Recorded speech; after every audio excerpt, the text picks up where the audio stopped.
Hello बच्चों, नमस्ते विद्यार्थी मित्रों, केम छे? मजामां ने? चालो आज आपणे जोईए छे प्रवाह विद्युत नो भाग नंबर 4। भाग नंबर 3 में बाळको आपणे भणीने आव्या के भाई इलेक्ट्रॉन पासे पण पोते रिलेक्स थवा माटे समय ले छे अने बाह्य क्षेत्रनी गैरहाजरी होय त्यारे अने बाह्य क्षेत्रनी हाजरी होय त्यारे बंनेना वेगमां कांईक तफावत सर्जाय छे अने ए तफावत एटले ड्रिफ्ट वेग। आ ड्रिफ्ट वेगने कारणे सरस मजानुं एक आड़छेदना क्षेत्रफळमांथी रहेलो अहींया धन विद्युत भार पेला ऋणने आकर्षित करे अने ए तमाम ऋण विद्युत भारो आ आड़छेदमांथी पसार थाय अने ज्यारे आड़छेदमांथी पसार थाय एक ज दिशामां रहेला मुक्त इलेक्ट्रोनो पसार थाय तो निर्माण थाय विद्युत प्रवाह। अने आ कन्सेप्ट साथे आजे आपणे आगळ वधवुं छे अने आपणे ए जोवुं छे आड़छेदमांथी केटला विद्युत भारो पसार थया छे ए खबर नहीं, एटले के संख्या जाणता नहीं। साथे साथे विद्युत भारनु मूल्य पण खबर नहीं, केटला मूल्यनो विद्युत भार पसार थयो छे एम, कारण के मारे आई जोतो हशे तो आ बंनेनी क्वोंटिटी जोईए मारे, बराबर। बीजू के मारी पासे जे आड़छेद छे एनुं कद केटलुं छे, नाना एवा भागमां एकम कदमां केटला इलेक्ट्रॉन छे तो आखा कदमां केटला थशे ए पण मारे तारवવું છે। એટલે આ રીતો પરથી મારે એક બે ક્વોન્ટિટી ફિઝિકલ ક્વોન્ટિટી એક છે વિદ્યુત પ્રવાહ ઘનતા જે અને બીજો છે રિલેક્શન સમય ટાઉ, આની વચ્ચેનો હું તારવો છે બાળકો સંબંધ આ ટાઉ છે સી નથી હો ભાઈ, ઘણા એવું કહે સી ટાઉ, બરાબર, એની વચ્ચેનો હું તારવો છે મારે સંબંધ। ચાલો સમજીએ અને તારવી દઈએ।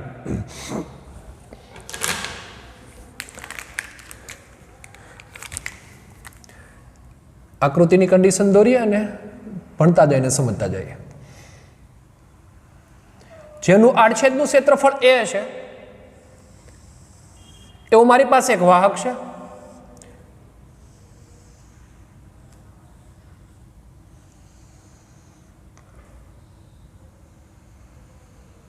बराबर, जेना आड़छेदनुं क्षेत्रफळ केटलुं छे ए।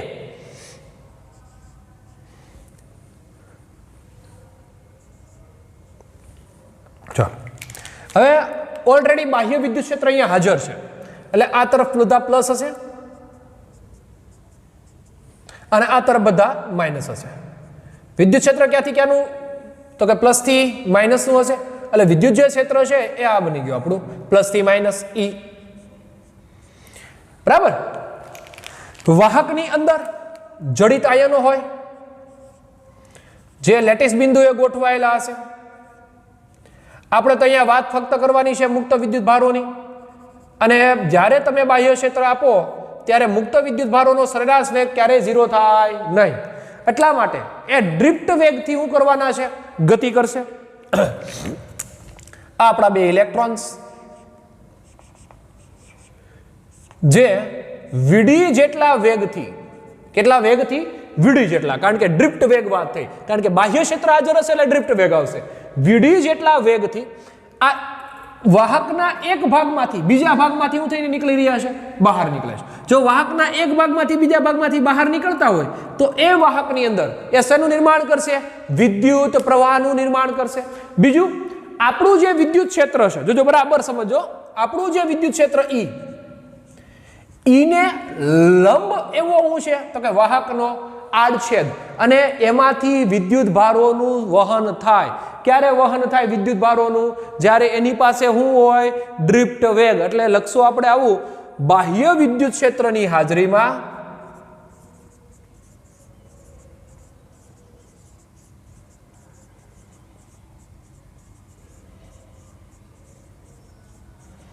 બરાબર, બાહ્ય વિદ્યુત ક્ષેત્રની હાજરીમાં મુક્ત ઇલેક્ટ્રોન એ ડ્રિફ્ટ વેગને કારણે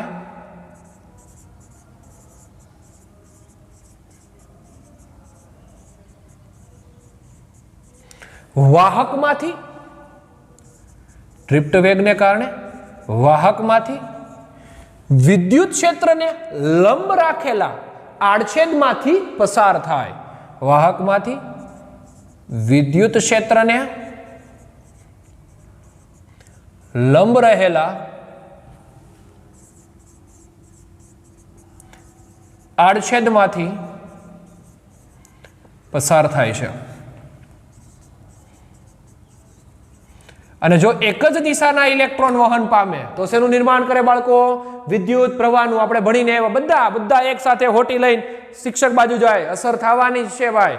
તો કન્સેપ્ટ એ જ છે કે અહીં રહેલા આડછેદમાંથી પસાર થાય, પરિણામે વાહકમાં વિદ્યુત પ્રવાહનું નિર્માણ થાય છે. આ થયો આપણો સામાન્ય મુદ્દો. હવે કેટલા ઇલેક્ટ્રોન જાય છે, બરાબર, એ આપણે જાણવું છે. દરેકનો વિદ્યુત ભાર કેટલો છે એ જાણવો છે. તો સૌથી પહેલા મારે જાણવું પડે કે એને કેટલું સ્થાનાંતર કર્યું. કારણ કે સ્થાનાંતર શું કામ જાણવું છે? મારે આખા વાહકના ઇલેક્ટ્રોન જોઈએ છે. હવે આખા વાહકના ઇલેક્ટ્રોનની ખબર ન હોય તો આપણે નાના એવા ખંડના ઇલેક્ટ્રોન લઈ લઈએ, એના ઉપરથી આપણે વાહકની ખબર પડશે, બરાબર. તો દાખલા તરીકે એકમ કદમાં કેટલા ઇલેક્ટ્રોન છે એ દાખલા તરીકે હું ધારી લઉં કે n જેટલા ઇલેક્ટ્રોન છે. તો અહીંયા કેટલા ઇલેક્ટ્રોન થશે? તો સૌથી પહેલા વાહકનું મારે કદ મેળવવું પડે. કઈ રીતે કદ મેળવાય જરાક સમજીએ. વીડી જેટલો વેગ છે. જો આ ભાગથી આ ભાગ સુધી પહોંચવા માટે લાગતો સમય ધારો કે ડેલ્ટા ટી હોય, બરાબર, તો સમય મળી ગયો મને અને વેગ છે, તો એના ઉપરથી સ્થાનાંતર મળે. કારણ કે સ્થાનાંતરનું સૂત્ર શું થાય? તો કે વેગ ગુણ્યા સમય. એટલા માટે ધારીને કામ કરીએ. ધારો કે નામ આપ દો બિંદુ P અને બિંદુ Q. ધારો કે ડેલ્ટા ટી જેટલા સમયમાં, શું કામ આવું કરીએ છીએ હમણાં સમજાઈ જશે. ડેલ્ટા ટી જેટલા સમયમાં કોણ? તો કે મુક્ત ઇલેક્ટ્રોન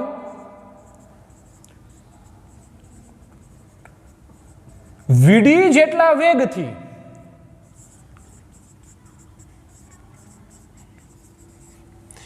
P થી Q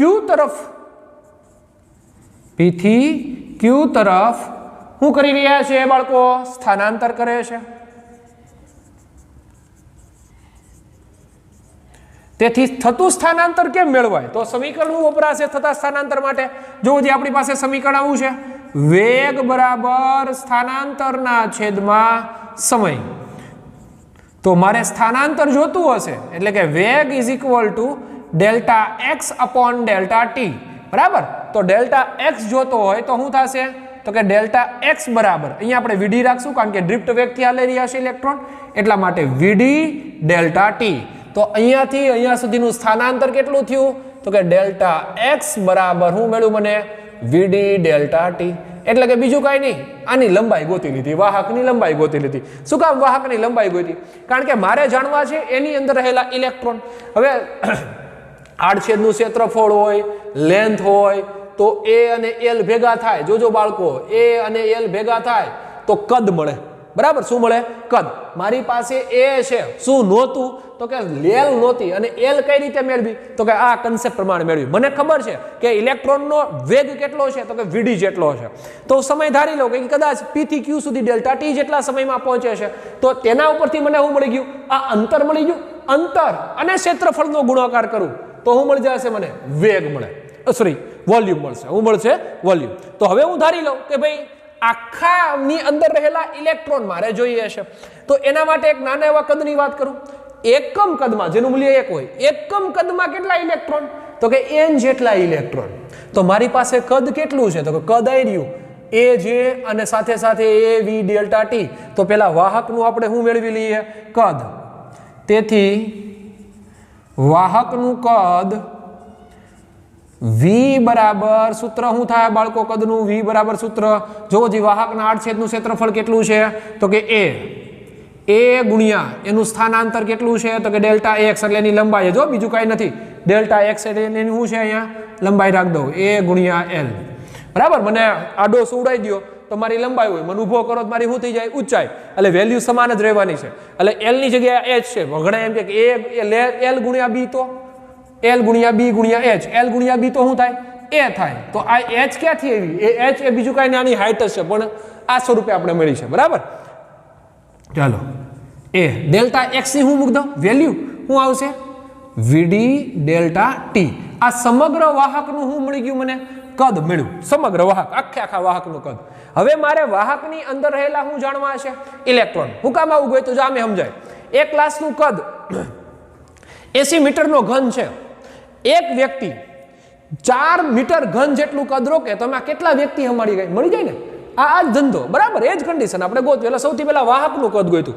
વાહકના કદ માટે એનું ક્ષેત્રફળ હતું, પણ આ નહોતું, અને એના માટે આપણે ધંધો કર્યો સ્થાનાંતર વાળો, બરાબર. ચાલો જોઈએ. એકમ કદમાં કેટલા, પેલા તો આવું હેડિંગ રાખીએ. ઇલેક્ટ્રોનની સંખ્યા મેળવવા માટે શું કરશું ભાઈ?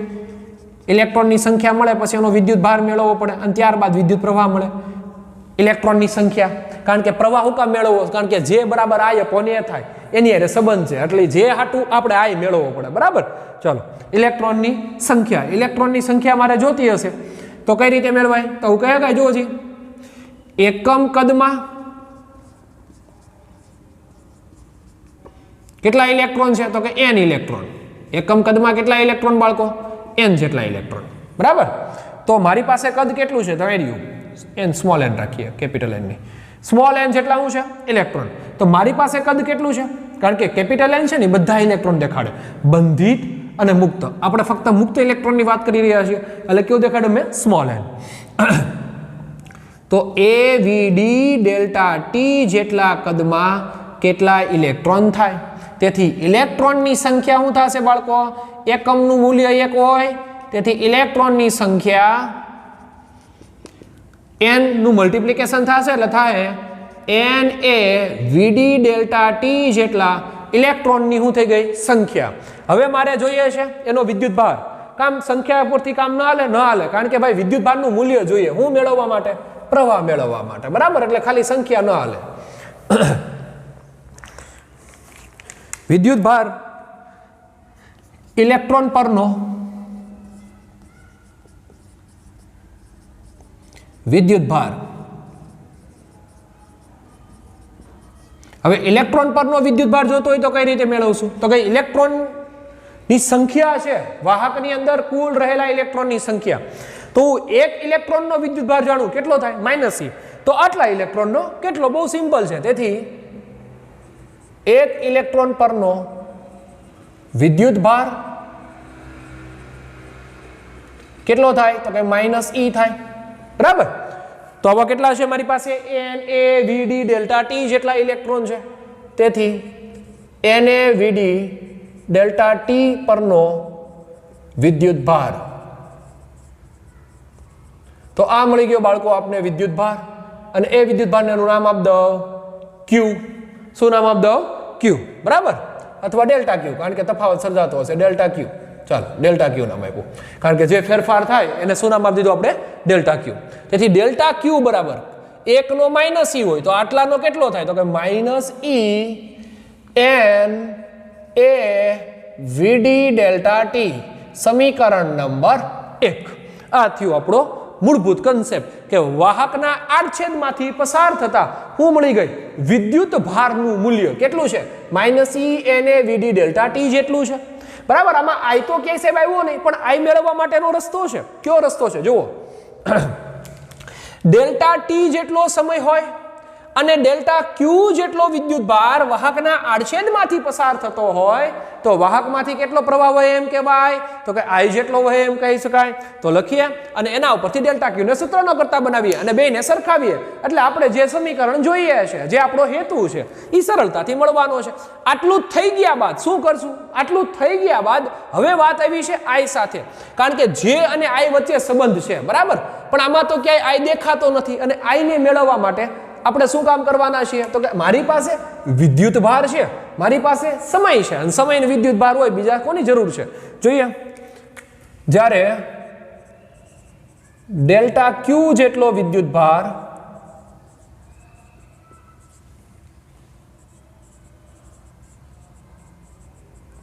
ડેલ્ટા T જેટલા સમયમાં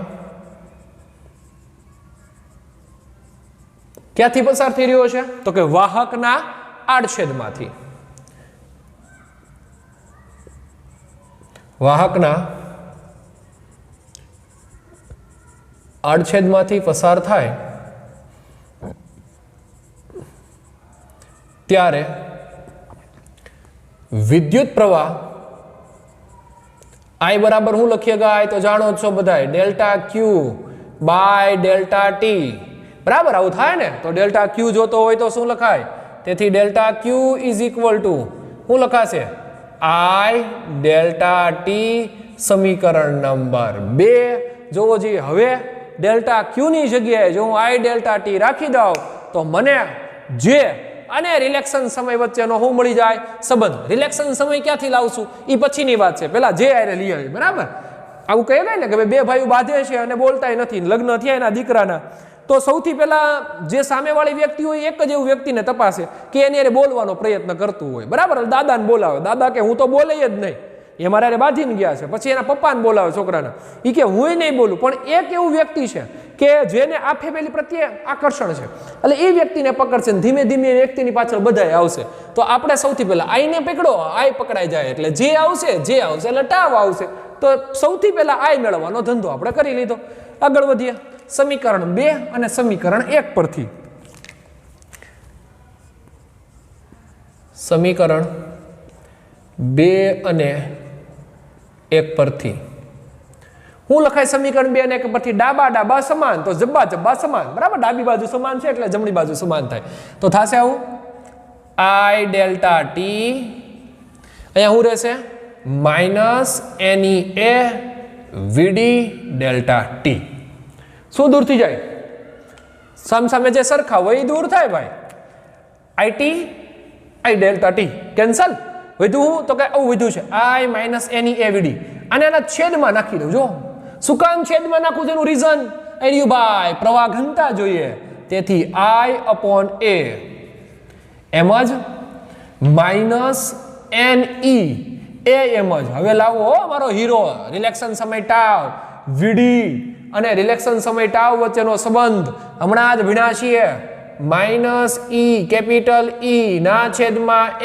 M into tau delta T તો ગયો કોની કિંમત રાખી દીધી VD ની કિંમત શું છે તો કે minus small e capital E છેદમાં M ઇન્ટુ ટાવ આ થઈ VD ની કિંમત અને એ VD ની કિંમત અહીંયા રાખી તો માઇનસ માઇનસ બચ્ચાલોક શું થઈ જવાનો છે પ્લસ અને એ પ્લસ ને લીધે બીજું I બાય A સોરી એ નહીં આવે ને અહીંયા I બાય A એની વેલ્યુ શું થઈ જશે જે જોવો જી તેથી પ્રવાહ ઘનતા જે માઇનસ માઇનસ બચ્ચાલોક પ્લસ E સ્ક્વેર તો minus NE square capital E by M into tau આ થઈ ગયો આપણો સંબંધ કોની વચ્ચેનો સંબંધ છે તો કે પ્રવાહ ઘનતા જે અને રિલેક્શન સમય ટાવ વચ્ચેનો સંબંધ સમીકરણ નંબર 3 લ્યો બરાબર જે આપણે જોતું હતું એ આપણે એને મેળવી દીધું બીજું અહીંયા જે અને E બે કેવી છે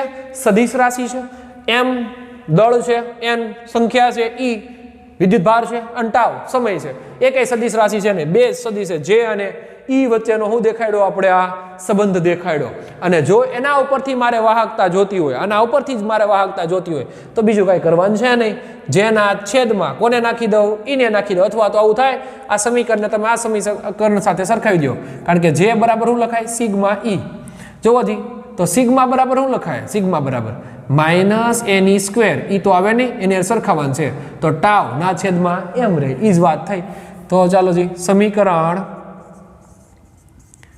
3 પરથી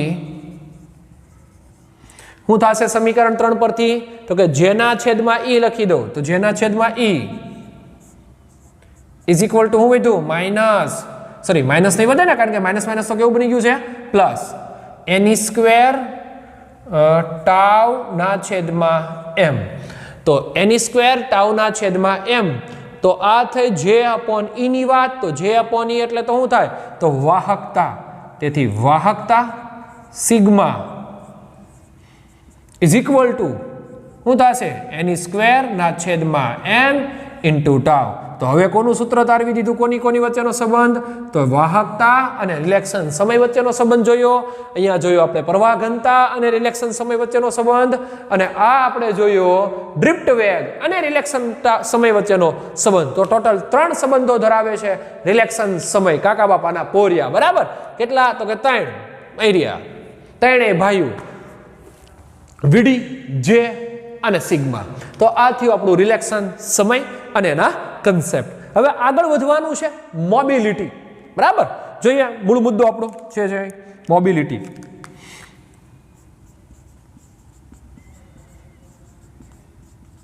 યુટિલિટી નહીં હો, મોબિલિટી. બરાબર, નામ જ એવું છે મોબિલિટી. બરાબર, મોબિલિટી કોને કહેવાય?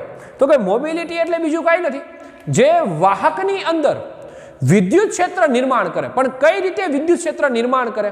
તો કે એના ડ્રિફ્ટ વેગ સાથે જ્યારે વિદ્યુત ક્ષેત્ર નિર્માણ થાય એને એની મોબિલિટી બોલાય. ટૂંકું ને ટચ, જેમ કોઈ પણ વાહકમાં વિદ્યુત પ્રવાહનું નિર્માણ કરવા માટે બાળકો વિદ્યુત ભારો હોવા જોઈએ.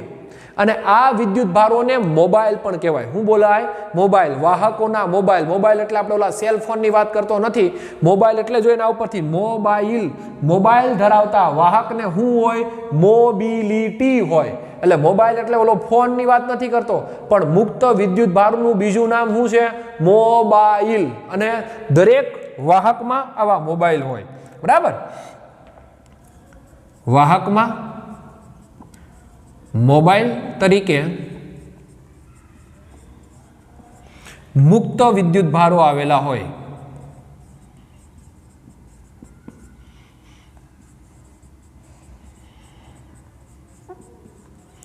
કેવા હોય? તો કે મુક્ત વિદ્યુત ભારો. શેના તરીકે આવેલા હોય? મોબાઈલ તરીકે. જુદા જુદા વાહકની અંદર જુદી જુદી રીત હોય. દાખલા તરીકે આપણું જે સુવાહક છે, ઘન સુવાહક, બરાબર, એની અંદર મોબાઈલ તરીકે કોણ કામ કરતું હોય? તો કે એની અંદર મોબાઈલ તરીકે આઈડિયા, વોડાફોન ને એની વાત નથી કરતો. એની અંદર કામ કરતા હશે મુક્ત ઇલેક્ટ્રોન. એટલે કે એની અંદર પ્રવાહનું નિર્માણ કોણ કરે? સુવાહકની અંદર.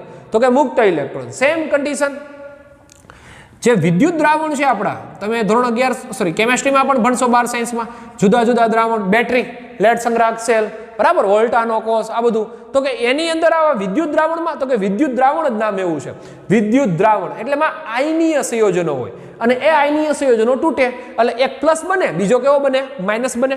તો એમાં મોબાઈલ તરીકે ધન આયન અને કોણ હોય બાળકો? ઋણ આયન હોય. બરાબર, આની અંદર મોબાઈલ તરીકે. કોની અંદર? તો કે વિદ્યુતીય જે દ્રાવણો છે, આપણી જે બેટરીઓ છે, એ બેટરીની અંદર ધન આયન અને ઋણ આયન. એટલે જો તમે વિદ્યુત દ્રાવણમાં કેથોડ અને હું ડુબાડો છો બાળકો? એનોડ ડુબાડો છો. અને એને જ્યારે વિદ્યુત પસાર થાય ત્યારે એની અંદર આયનીય બંધ તૂટે અને પરિણામે એક ધન ઉત્પન્ન થાય અને એક ઋણ ઉત્પન્ન થાય. આમ ધન અને ઋણને બંનેને કારણે શું થાય? ગતિ સર્જાય. અને એના લીધે ગતિ સર્જાશે તો એમાં શું ઉત્પન્ન થશે? વિદ્યુત પ્રવાહ. અને આ ઘટના એ મોબાઈલ તરીકે કામ કરે.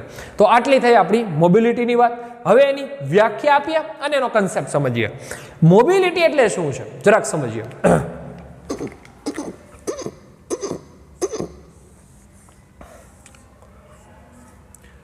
પ્લસ અને માઇનસનું વિદ્યુત ક્ષેત્ર.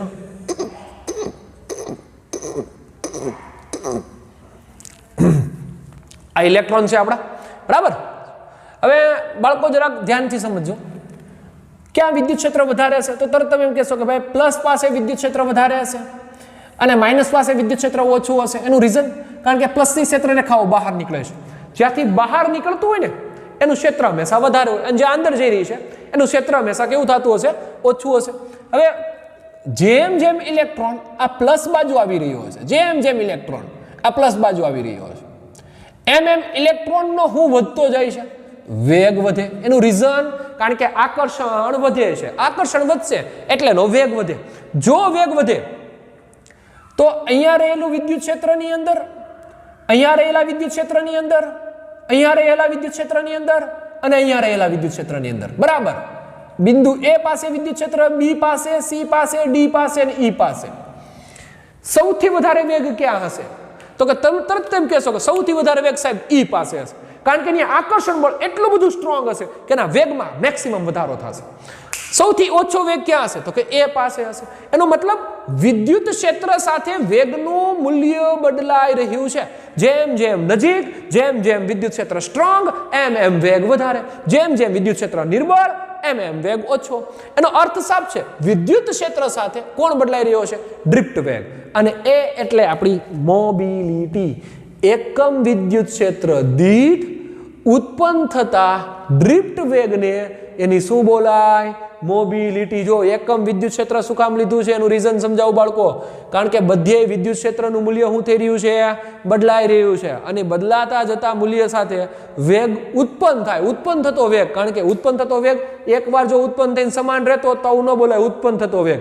એટલા માટે જુદા જુદા વિદ્યુત ક્ષેત્રની અંદર વેગ કેવો હશે? જુદો જુદો હશે. અને આ કારણોસર જ આપણે આવું લખીએ કે મોબિલિટીની વ્યાખ્યા શું અપાય? તો કે બીજું કાંઈ નહીં, એકમ વિદ્યુત ક્ષેત્ર દીઠ શું ઉત્પન્ન થાય? તો કે જ્યારે તમે વાહકને વિદ્યુત ક્ષેત્રમાં રાખો ત્યારે એ ડ્રિફ્ટ વેગ ઉત્પન્ન કરે છે અને એની શું બોલાય? મોબિલિટી. એકમ વિદ્યુત ક્ષેત્ર દીઠ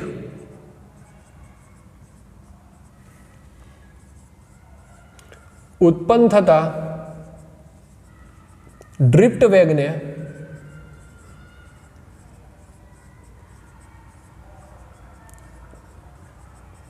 મોબિલિટી મ્યુ કહે છે. બરાબર, એનો એકમ શું છે? મ્યુ. અને સૂત્ર શું થાય? જોવો છે, એકમ વિદ્યુત ક્ષેત્ર ક્યાં નાખશે ને છેદમાં શું ઉત્પન્ન થાય છે? ડ્રિફ્ટ વેગ. તો સૂત્ર આવું થશે, mu is equal to drift વેગ એટલે વીડી, વિદ્યુત ક્ષેત્ર એટલે ઈ. એકમ લખવો હોય તો શું લખાય? તો કે વીડી એટલે તો કે એ તો વેગ જ છે, તો વેગનો શું થાય? તો કે મીટર પ્રતિ સેકન્ડ. ઈનો શું થાય? તો કે ઈના બે એકમો છે, ન્યૂટન પ્રતિ કુલમ બે થાય અને વોલ્ટ પ્રતિ મીટર એ થાય. પણ આપણે મીટર વાળો રાખીએ કારણ કે મીટરની સાથે કન્ડિશન બેસી જાય એટલા માટે. બરાબર, તો શું થાય અહીંયા? વોલ્ટ પ્રતિ મીટર, કારણ કે સંબંધ આવો છે ને E બરાબર V/D.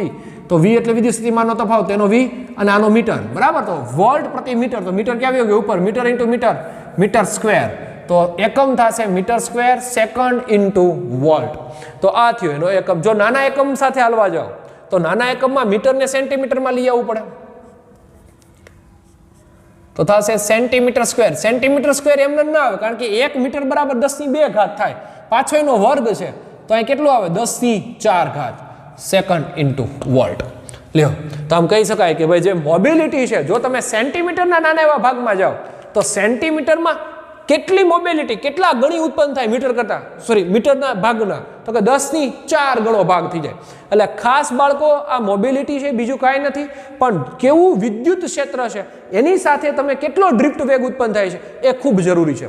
આપણે આમાં જોઈએ, દાખલા તરીકે એક રેસિંગ કાર છે, એ કાર ઓલી જે એની જીતની લાઈન હોય, બરાબર, ઊભી લાઈન કરી હોય, એ લાઈનને વટી જાય પછી લીવર નહીં આપે. એનું રીઝન, હવે ત્યાં વિદ્યુત ક્ષેત્ર નિર્બળ છે, પેલી લાઈન પાસે વિદ્યુત ક્ષેત્ર સ્ટ્રોંગ છે. જો એ દૂર હશે, એને વિદ્યુત ક્ષેત્ર તરફ આવવું હશે તો એનો વેગ મેક્સિમમ હોવો જોઈએ. જુદા જુદા બિંદુ આગળ વેગ મેક્સિમમ હોય. હવે એ રસ્તામાં તો થોડાક વળાક એ આવશે, થોડાક સીધા રસ્તા આવશે, ક્યાંક પહાડ જેવું આવશે, તો ત્યાં બધે વેગ જે પ્રમાણે વિદ્યુત ક્ષેત્ર છે એ પ્રમાણે લાગુ પડશે. અને આ જ કારણોસર મોબિલિટીનું મૂલ્ય હંમેશા ધન જ મળે. ખાસ યાદ રાખશું. એનું કારણ શું કામ ધન મળે એ પણ સમજીએ. મોબિલિટીનું મૂલ્ય ધન જ હોય એટલે આને મોડમાં નાખવું પડે, કારણ કે VD માઇનસ છે ને. જો ધન જ શું કામ હોય? એનું રીઝન એમ છે કે જેમ જેમ વિદ્યુત ક્ષેત્ર તરફ આવે એમ વેગ વધે છે, વેગ ઘટતો નથી. કોનો? મુક્ત ઇલેક્ટ્રોન. કોણને મોબિલિટી હોય? તો મોબાઈલને મોબિલિટી હોય. મોબાઈલ કોણ છે? તો અહીંયા મુક્ત ઇલેક્ટ્રોન વાહકમાં. અને એ મુક્ત ઇલેક્ટ્રોન હંમેશા વિદ્યુત ક્ષેત્રમાં ધન બાજુ આકર્ષિત થાય, અને આકર્ષિત થાય એટલે પ્રવેગિત ગતિ કરે, અને પ્રવેગિત ગતિ કરે એનો અર્થ સાફ છે વિદ્યુત ક્ષેત્ર તો ઋણ ન હોય, એ તો ધન જ, મીન્સ કે એની વેલ્યુ હોય +50 +60 આ બધું, બરાબર. પણ VD નો અર્થ છે કે એ VD છે એ સદિશ રાશિ છે. સ્થાનાંતર ધન, ઋણ અને 0 હોઈ શકે. તો વેગ પરથી જ આમ કહી શકાય, વેગ પણ ધન, ઋણ અને 0 હોઈ શકે. તો મોબિલિટી પણ ધન, ઋણ અને 0 હોઈ શકે, પણ મોબિલિટી ધન જ હોય. એનું રીઝન, કારણ કે એના વેગમાં સતત શું થઈ રહ્યો છે? વધારો થાય છે. તો હવે આપણે સંબંધ તારવી દઈએ, મ્યુ અને ટાઉ વચ્ચેનો સંબંધ, એટલે કે મોબિલિટી અને ટાઉ વચ્ચેનો સંબંધ તારવી દઈએ. તો મ્યુ એમ જ, VD ની કિંમત શું છે? મોડમાં છે એટલે પ્લસ રાખીએ, EE/m, E ની વેલ્યુ રાખ દઉં E, ઇન્ટુ ટાવ શું કર્યું છે તો કે મ્યુ તો છે જ વીડીની શું મૂકી મેં કિંમત ઈ તો છે ઈ કેન્સલ તો મ્યુ બરાબર શું આવ્યું ઈ બાય એમ ઇન્ટુ ટાવ લ્યો મોબિલિટી અને રિલેક્શન સમય વચ્ચેનો શું મળી ગયો સંબંધ તો ટોટલ બાળકો આપણે આજે કુલ 4 સંબંધો તાર્યા છે ક્યાં 4 એક વીડી અને ટાવ વચ્ચેનો સંબંધ એક પ્રવાહ ઘનતા જે અને રિલેક્શન સમય ટાવ વચ્ચેનો સંબંધ એક વાહકતા સિગ્મા અને ટાવ વચ્ચેનો સંબંધ અને એક આપણી મોબિલિટી અને ટાવ વચ્ચેનો સંબંધ આ સૂત્રો અને આ કન્સેપ્ટ આપણે ક્લિયર હોવા જોઈએ હવે પછીનો જે લેક્ચર છે એ લેક્ચર્સમાં આપણે ભલે અહીંયા ભાગ ખાલી રહ્યો બરાબર એ લેક્ચર્સમાં આપણે ભણવાના છીએ ઓહમના નિયમની મર્યાદા જ્યાં જ્યાં નિયમો હશે ત્યાં ત્યાં મર્યાદા હોય જ કારણ કે નિયમ રૂલ્સ પ્રમાણે બને મીન્સ કે નિયમ એ રૂલ્સ પ્રમાણે બને એટલે એની મર્યાદા સાથે બનતા હોય આડેધડ નિયમ હોય નહીં એટલે અમુક જે રચનાઓ છે એ ઓહમના નિયમનું પાલન કરતી હોય અમુક જે રચનાઓ છે એ ઓહમના નિયમનું પાલન કરતી હશે નહીં તો આ બધા સાથે આપણે ભણવાનું છે અને પ્લસ સાથે સાથે આપણે ભણવાનું છે કે ધાતુ મિશ્ર ધાતુ અને અર્ધવાહકો બરાબર અર્ધવાહકો એની અવરોધકતા તાપમાન સાથે કઈ રીતે બદલે છે એ પ્રકરણનો મુદ્દો આપણો આના પછીના જે લેક્ચર છે એમાં આપણે જોશું અસ્તુ